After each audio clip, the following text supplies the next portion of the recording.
What we talk about when we talk about love. An excerpt from Where I'm Calling From by Raymond Carver. What we talk about when we talk about love. My friend Mel McGinnis was talking. Mel McGinnis is a cardiologist, and sometimes that gives him the right. The four of us were sitting around his kitchen table drinking gin. Sunlight filled the kitchen from the big window behind the sink. There were Mel and me and his second wife, Teresa, Terry, we called her, and my wife, Laura. We lived in Albuquerque then, but we were all from somewhere else. There was an ice bucket on the table. The gin and the tonic water kept going around, and we somehow got on the subject of love. Mel thought real love was nothing less than spiritual love. He said he'd spent 5 years in a seminary before quitting to go to medical school. He said he still looked back on those years in the seminary as the most important years in his life. Terry said the man she lived with before she lived with Mel loved her so much he tried to kill her. Then, Terry said, "He beat me up one night. He dragged me around the living room by my ankles and he kept saying, 'I love you, you bitch.' He went on dragging me around the living room. My head kept knocking on things." Terry looked around the table. "What do you do with a love like that?"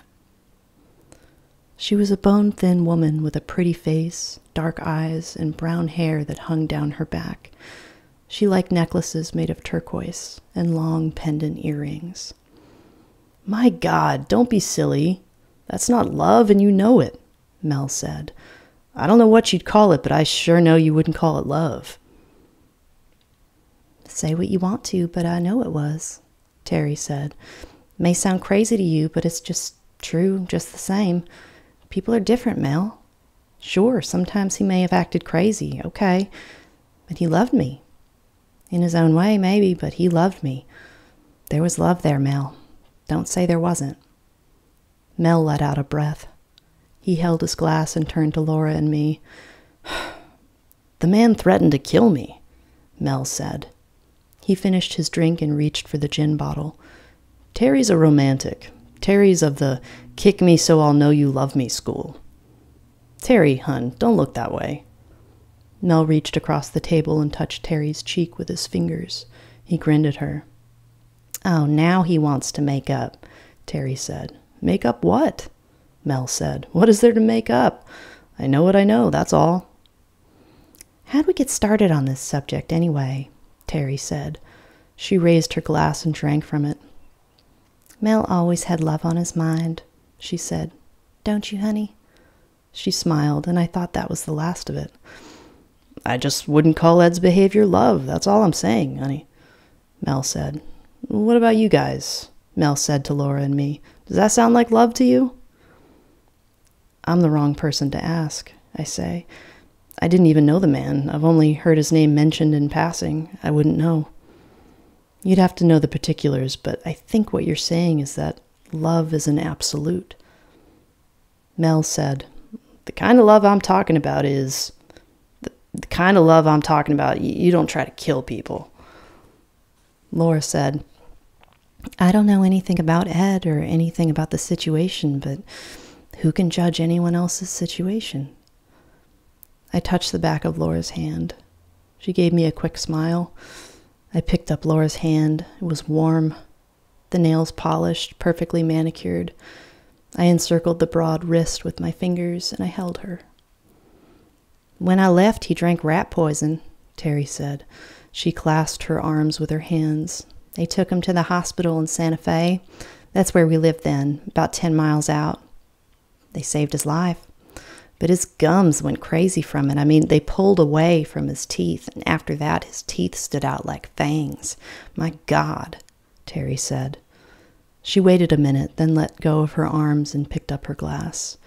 "What people won't do," Laura said. "He's out of the action now," Mel said. "He's dead." Mel handed me the saucer of limes. I took a section, squeezed it over my drink, and stirred the ice cubes with my finger. "Oh, it gets worse," Terry said.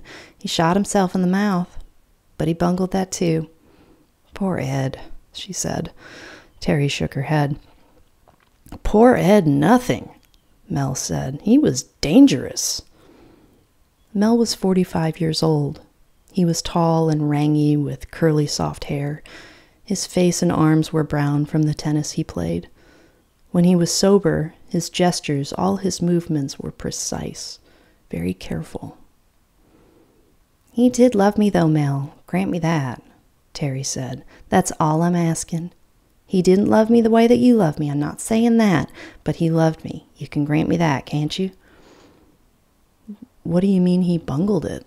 I said. Laura leaned forward with her glass. She put her elbows on the table and held her glass in both hands. She glanced from Mel to Terry and waited with a look of bewilderment on her open face, as if amazed that such things happened to people you were friendly with. How'd he bungle it when he killed himself? I said. I'll tell you what happened, Mel said. He took this .22 pistol he'd bought to threaten Terry and me with. Oh, I'm serious. The man was always threatening. You should have seen the way we lived in those days, like fugitives. I even bought a gun myself, can you believe it? A guy like me? But I did. I bought one for self-defense and carried it in the glove compartment. And sometimes I'd have to leave the hospital in the middle of the night to go to the hospital, you know. Terry and I weren't married then, and my first wife had the house and kids, the dog, everything, and Terry and I were living in this apartment here. Sometimes, as I say, I'd get a call in the middle of the night and have to go into the hospital at 2 or 3 in the morning. It'd be dark out there in the parking lot, and I'd break into a sweat before I could even get in my car. I never knew if he was going to come up out of the shrubbery or from behind a car and just start shooting. I mean, the man was crazy. He was capable of wiring a bomb, anything. He used to call my service at all hours and say he needed to talk to the doctor. And when I'd return the call, he'd say, "Son of a bitch, your days are numbered." Little things like that. It was scary, I'm telling you. I still feel sorry for him, Terry said. It sounds like a nightmare, Laura said. But what actually happened after he shot himself? Laura is a legal secretary. We'd met in a professional capacity. Before we knew it, it was a courtship. She's 35, 3 years younger than I am. In addition to being in love, we like each other and enjoy one another's company. She's easy to be with. What happened? Laura said. Mel said, he shot himself in the mouth in his room. Someone heard the shot and told the manager. They came in with a pass key, saw what happened, and called an ambulance. I happened to be there when they brought him in, alive but past recall. The man lived for 3 days. His head swelled up to twice the size of a normal head. I'd never seen anything like it, and I hope I never do again. Terry wanted to go in and sit with him when she found out about it. We had a fight over it. I didn't think she should see him like that. I didn't think she should see him, and I still don't. Who won the fight? Laura said. I was in the room with him when he died, Terry said. He never came up out of it, but I sat with him. He didn't have anyone else. He was dangerous, Mel said. If you call that love, you can have it. It was love, Terry said. Sure, it's abnormal in most people's eyes, but he was willing to die for it. He did die for it. I sure as hell wouldn't call it love, Mel said. I mean, no one knows what he did it for. I've seen a lot of suicides, and I couldn't say anyone ever knew what they did it for. Mel put his hands behind his neck and tilted his chair back. I'm not interested in that kind of love, he said. If that's love, you can have it. Terry said, we were afraid. Mel even made a will out and wrote to his brother in California who used to be a Green Beret. Mel told him to look for if something happened to him. Terry drank from her glass. She said, but Mel's right. We lived like fugitives. We were afraid. Mel was, weren't you, honey? I even called the police at one point, but they were no help. They said they couldn't do anything until Ed actually did something. Isn't that a laugh? Terry said. She poured the last of the gin into her glass and waggled the bottle. Mel got up from the table and went to the cupboard. He took down another bottle. Well, Nick and I know what love is. Laura said. For us, I mean, Laura said. And she bumped my knee with her knee. You're supposed to say something now, Laura said, and turned her smile on me. For an answer, I took Laura's hand and raised it to my lips. I made a big production out of kissing her hand, and everyone was amused. We're lucky, I said. You guys, Terry said. Stop that now. You're making me sick. You're still on the honeymoon, for God's sake. You're still gaga, for crying out loud. You just wait. How long y'all been together now? How long's it been? A year? Longer than a year? Going on a year and a half, Laura said, flushed and smiling. Oh, now, Terry said. Wait a while. She held her drink and gazed at Laura. I'm only kidding, Terry said. Mel opened the gin and went around the table with the bottle. Here, you guys, he said. Let's have a toast. I want to propose a toast. A toast to love. To true love, Mel said. We touched glasses. To love, we said. Outside in the backyard, one of the dogs began to bark. The leaves of the aspen that leaned past the window ticked against the glass. The afternoon sun was like a presence in this room, the spacious light of ease and generosity. We could have been anywhere, somewhere enchanted. We raised our glasses again and grinned at each other like children who had agreed on something forbidden. I'll tell you what love is, Mel said. I mean, I'll give you a good example and then you can draw your own conclusions. He poured more gin into his glass. He added an ice cube and a sliver of lime. We waited and sipped our drinks. Laura and I touched knees again. I put a hand on her warm thigh and left it there. What do any of us really know about love?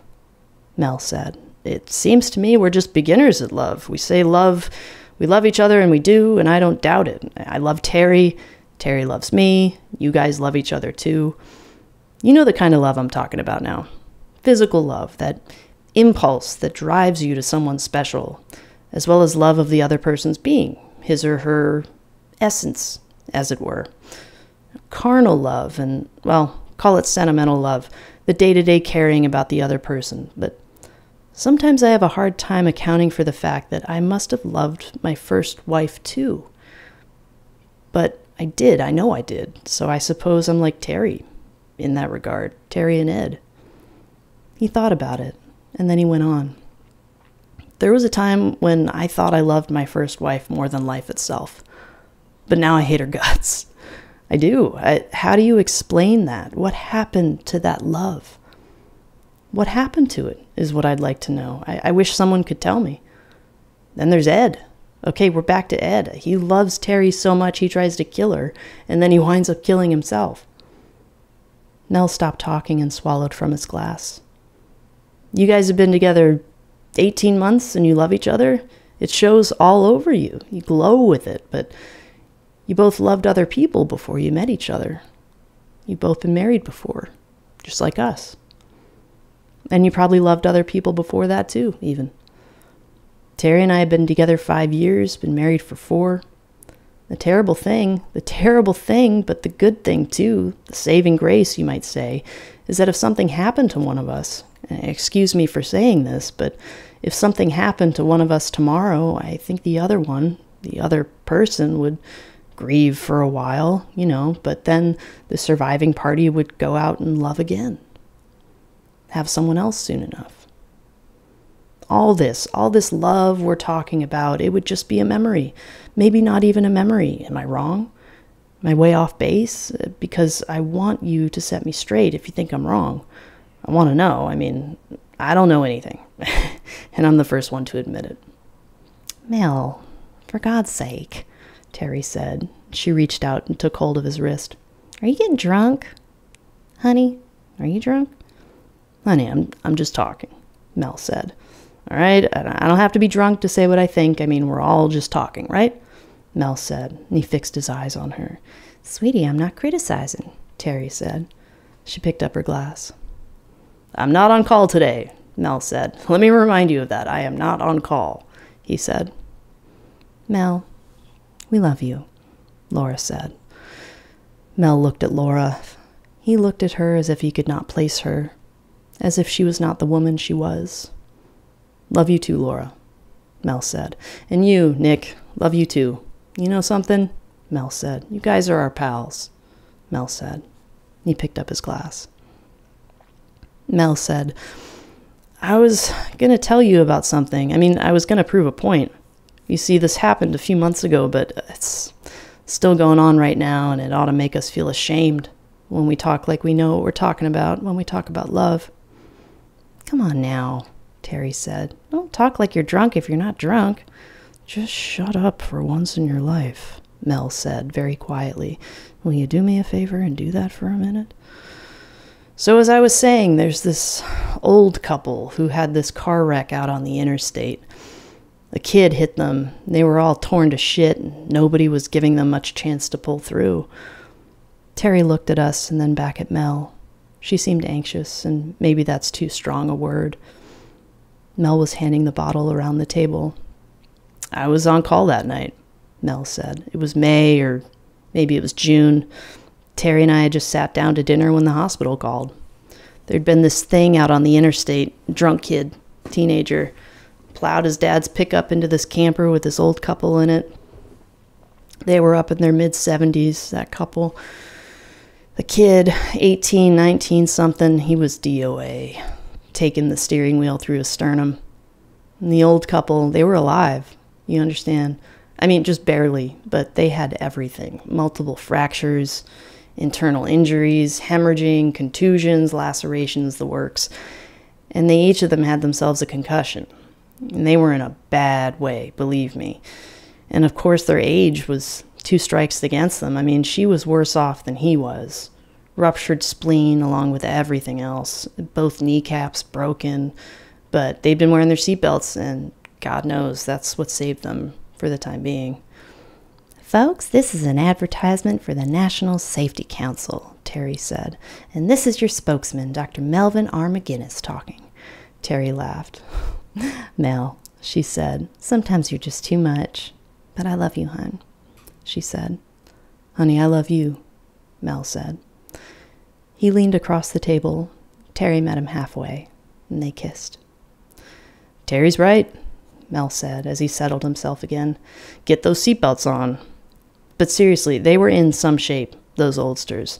By the time I got down there, the kid was dead, as I said. He took off in a corner, laid out in a gurney. I took one look at the old couple and told the ER nurse to get me a neurologist and an orthopedic man and a couple of surgeons down there right away. He drank from his glass. "I'll try to keep this short," he said. "So we took the 2 of them up to the OR and worked like fuck on them for most of the night. They had these incredible reserves, those 2. And you see that once in a while. So we did everything that could be done, and toward morning we were giving them a 50-50 chance. Maybe less than that for her. So here they are, still alive the next morning. So okay, we moved them to the ICU, which is where they both kept plugging away at it for 2 weeks, hitting it better and better on all the scopes. So we transferred them out to their own room." Mel stopped talking. "Here," he said. "Let's drink this cheapo gin the hell up.